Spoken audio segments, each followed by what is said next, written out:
It's time for another Little Fish stocking stuffer. Welcome back, everybody. Little Fish here, bringing you another stocking stuffer. Today's stocking stuffer is the Tomy Legend of Zelda minifigure blind bag. I only have one right now, but there are 6 figures to collect. These are meant for the age above 3, and I found this at Target. At my Target, this was actually in the toy aisle, but a lot of stores will be having these in the trading card section, so keep an eye out for these if you are a fan or know any fans of The Legend of Zelda. And without much further ado, let's take a closer look at this package and get it open. So, The Legend of Zelda minifigure collection, and as stated before, there are 6 to collect, 2 figures each representing a different game in the series. In the background, you can see a nice map, probably of Hyrule. So again, 2 characters from each game. And just at the bottom, it says figure collection with the warnings of small parts. I believe you have to put these together. And here we have the back of the packaging. And for more information, you can visit www.tomy.com. And again, just some warnings about small parts.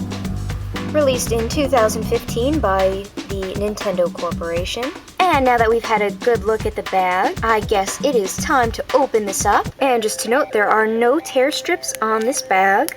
So I'm gonna need to get a scissor, so I will be right back. Stay tuned. So here we have the insert, got all 6 characters. Nothing on the back of the insert, just some warnings and information. And now for the reveal. Tetra. Have to say he was one of my last picks, but actually now that I have him and I see him up close, I'm actually pretty glad I got him. I kind of like his figure. So this is Tetra from the Wind Waker series. He came in 3 pieces. There was a base that he's standing on, the little heart, and his figure. I put it together for the sake of time, but there is a peg in the base that you plop him down on. So let's get a good look around at him. We'll take an even closer look in a little bit, but first a little bit of talk. There are a few things that I'm kind of not happy with. First, it's really nice that they actually have which game he comes from on the base. The only problem is that the label is actually really blurry, so you can't make out what it says beyond Zelda. But I guess if you're familiar with the logo, you would be able to tell which one it is, unless you know the characters really well. In all of the pictures, you have Tetra with the heart, and the heart looks like it's standing on a little base. It's standing up. The heart does come separately, but there's absolutely nothing holding the heart up. I was able to get it to balance, but give him a little knock. Oh, it's actually standing pretty good now, but it just falls right over. There's nothing to hold it up with. This heart is a very lovely translucent red. It does have some paint issues with the gray border. It does leach out onto the red part. Plus the border is really choppy and it looks like it's been damaged. There's no flat area and no peg on the base to hold it up, so this will just keep sliding down, and it makes for an incredibly easy piece to lose.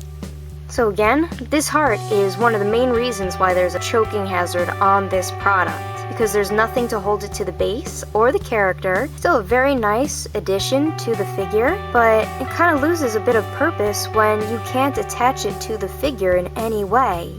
And again, this is the base.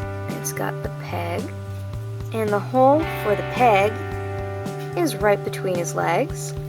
So just pop him on. Actually, a little difficult to get him in there. There we go. So an even closer look at Tetra.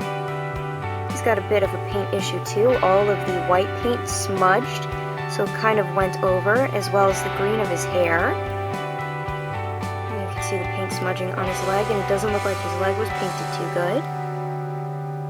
And there's paint smudge on his back and on his butt. And it looks like a chunk of the paint was taken off his side bag. I mean, he's a very nicely sculpted figure, and as much as I would really love to collect the whole series, I'm not too fond of the paint job and not being able to keep hold of all of the little pieces. It's kind of lost some points with me. I definitely like the figure a lot better than I was expecting. Maybe in the future, if the price goes down, if they ever go on sale, I might get some more. But until then, I think Tetra's gonna be on his own. In the comments below, let me know what you guys think. Have you ever played any of these Legend of Zelda games? Otherwise, I hope you are all having the best of holiday seasons. Don't forget to like and subscribe, and you can also follow me on Tumblr and Instagram. And until next time, everybody!